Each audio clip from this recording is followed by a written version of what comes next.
Hello, everyone. Justin, welcome on the show. Today we will speak about, yes, yourself, but also about the art of collecting. First of all, I have few questions for you. The first one is, could you please introduce yourself? Yeah, Bud. Well, listen, thank you so much for having me on, boys. It's an absolute pleasure, especially kicking off the year with a collecting conversation, which are my favourite. So my name's Justin Hast. I found my way into the watch world by mistake in many ways through just the passion for the subject. And for the last decade plus, I've been working as a presenter, a writer, and also a consultant for brands. And it's been a joy so far. With your experience and with all the content you produce, also the videos you've done and who are available on your YouTube channel, it's mainly about the art of collecting. So, few questions for you. As you may know, our audience is more about people who are passionate by indies brands, indies watchmakers. What would be your top 3 advices to them to start a collection? Well, I don't think there's ever been a better time to be into the independents. The last couple of years, they've certainly had a rise like never before in the history of watchmaking. My advice would be that you should go and get your hands on to the product. You should go and take the opportunity at Geneva Watch Days or trade shows like Dubai Watch Week, and actually go and get hands on with the product. Because more often than not, when you go and see these watches in the metal, you'll also have the opportunity to meet the watchmaker or the owner or the founder. And to me, at least, that's been one of the most incredible journeys, is getting to know the people again behind these products and their stories, the commitment, the sacrifice they've made over the years to build these businesses from nothing, which more often than not had no guarantee of success. And even to this day are still overcoming challenges, particularly around growth and other things. But my advice is go and see the watches, because you can only look at the photos online and they do a great job, but they don't do the full job. And then once you go and see the watches, the benefit then will be that you meet the people. And at that point, I would also then start to consider where you live and where your authorized dealer might be, because these brands, albeit very small, often producing watches into the tens or hundreds, so tiny amounts versus some of the big manufacturers out there. But it's also nice to know where you can go and see them locally to you.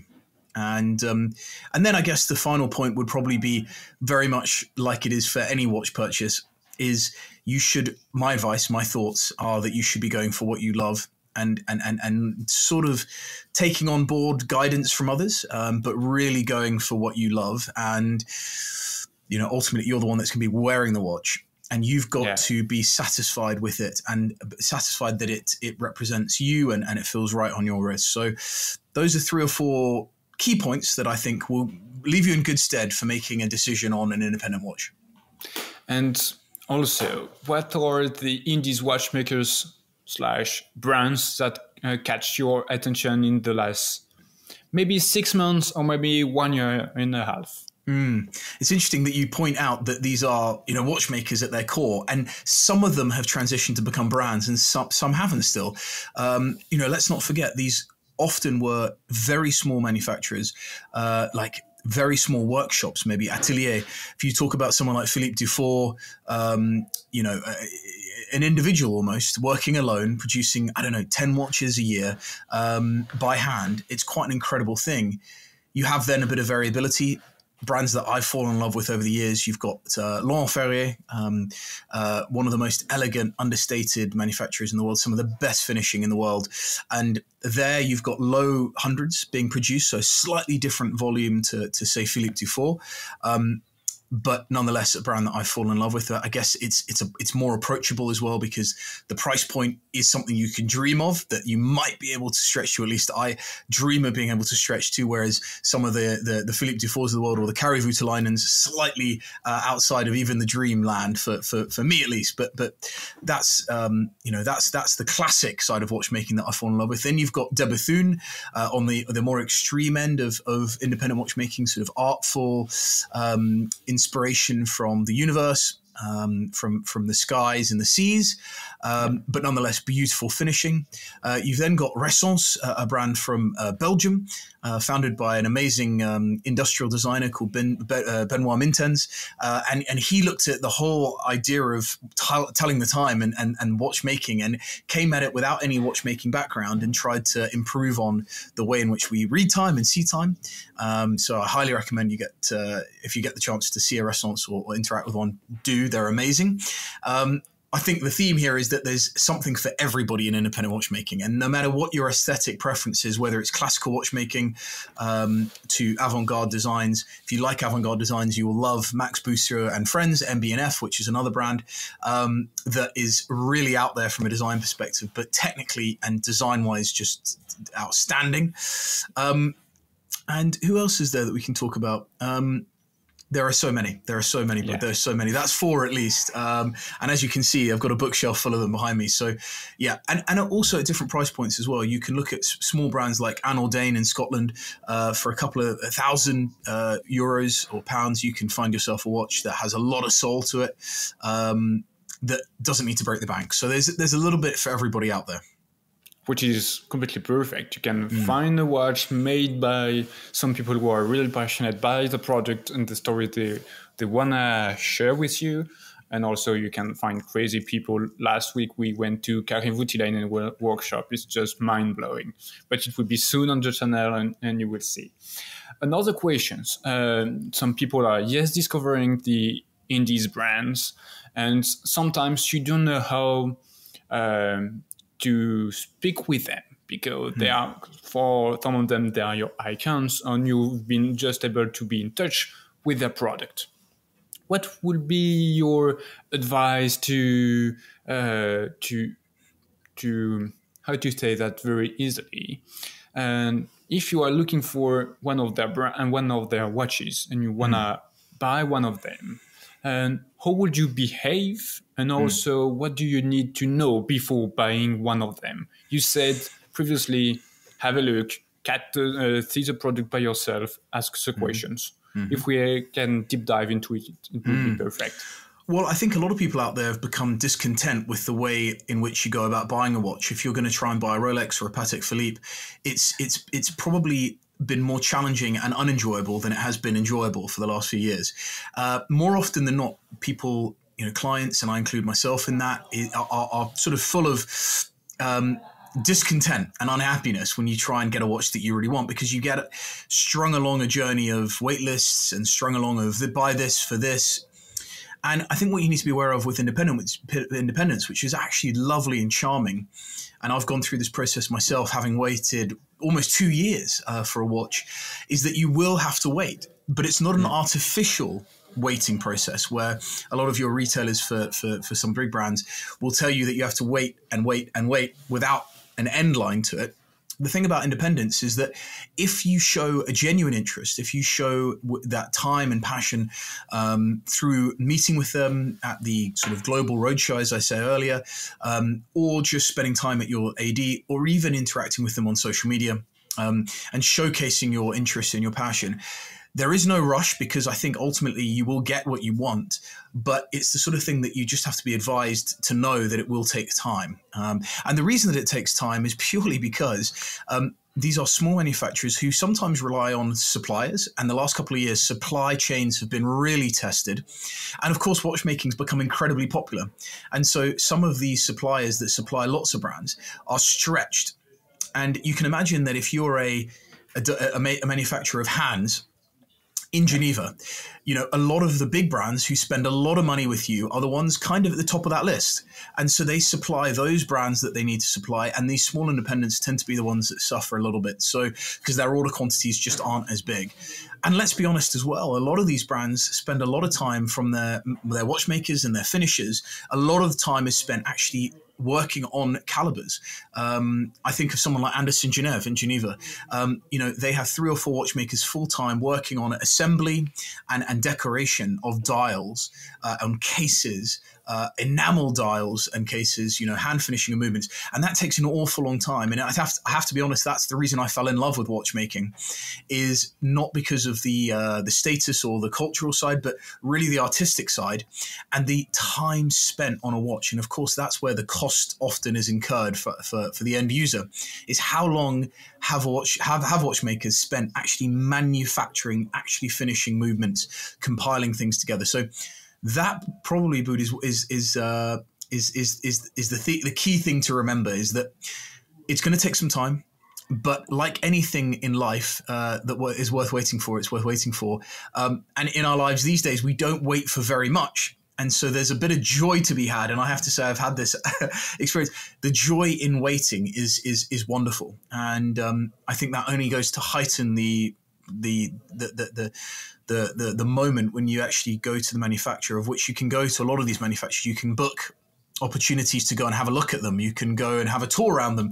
They're often very small ateliers, but certainly if you get the chance to do that, I would highly suggest you do that. But the waiting is part of the joy for me.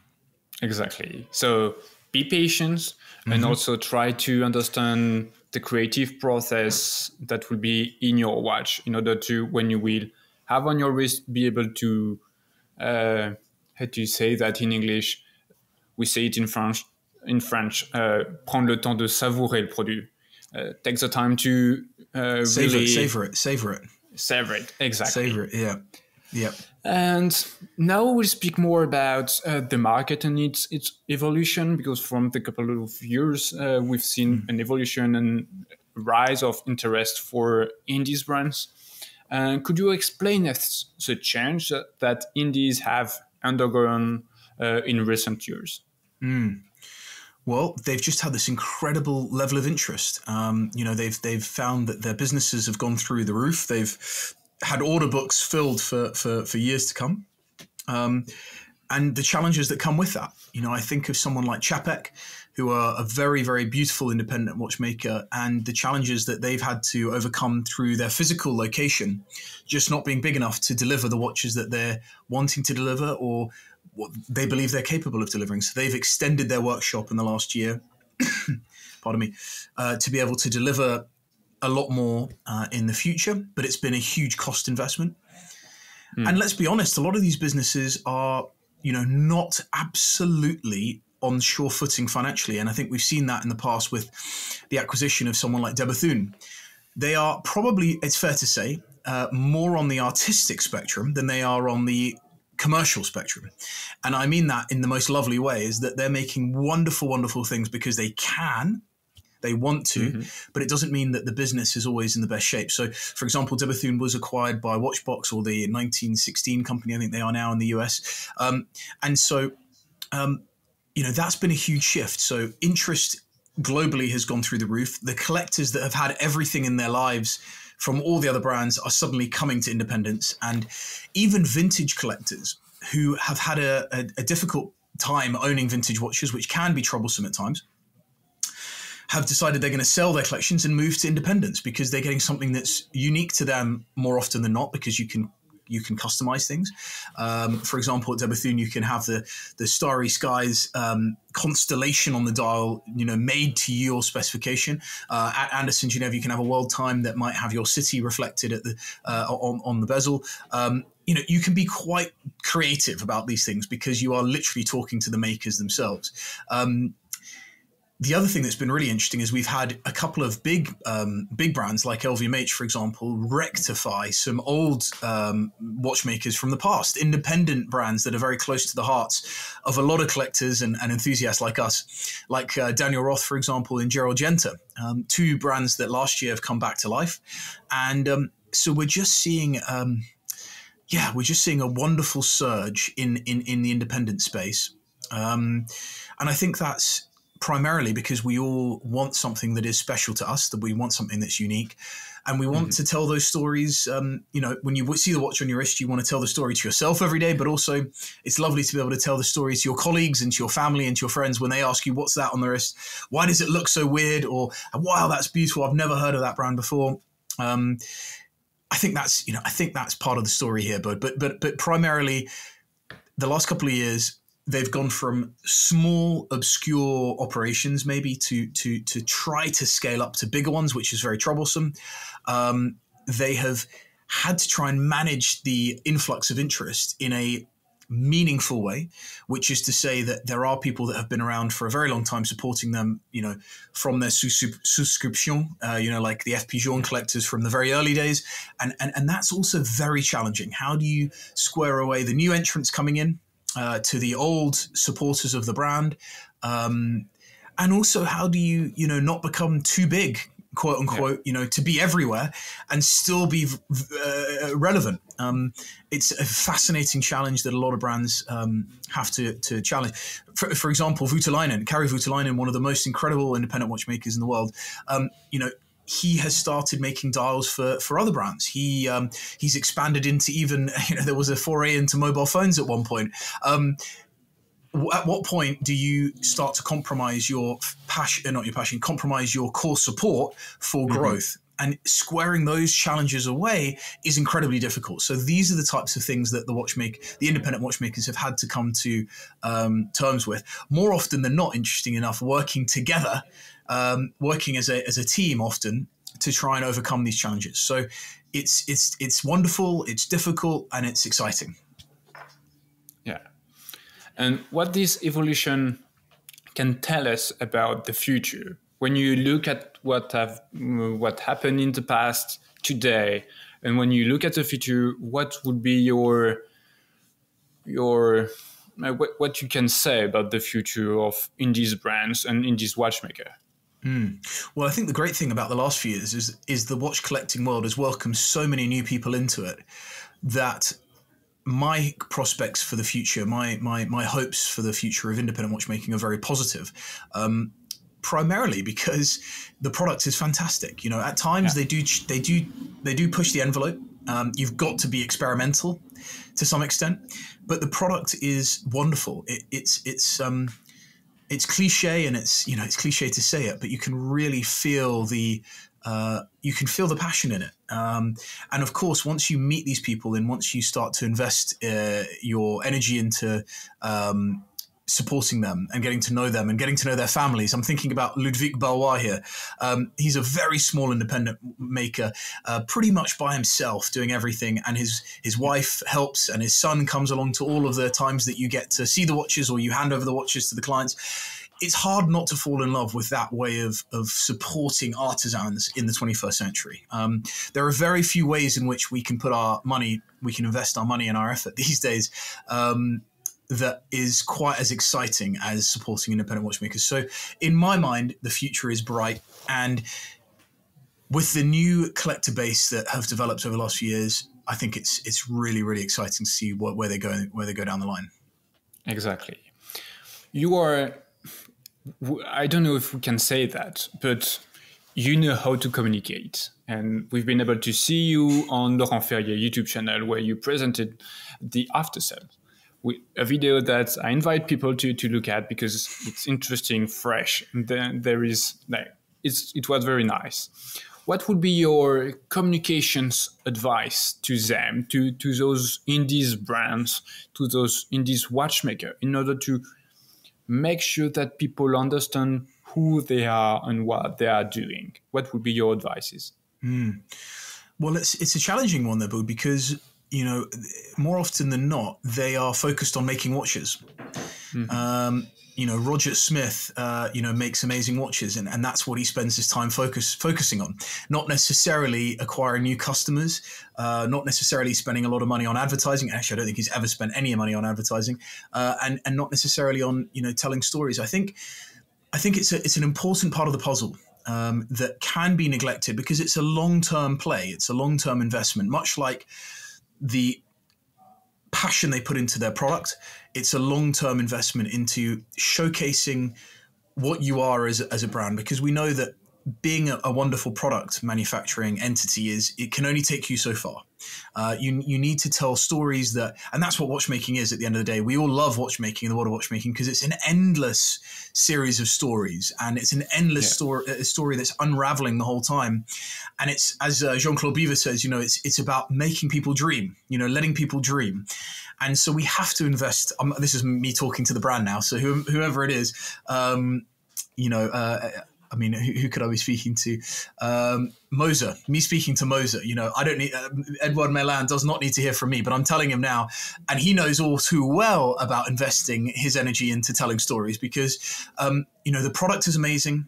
The history is amazing, but they've decided that they wanted to entertain a little bit more, and they wanted to invest in telling the story of Swiss watchmaking, what that means to people out there. And I think you've got to be relevant in any market that you operate in. You've got to be relevant. You've got to be front and center of people's minds.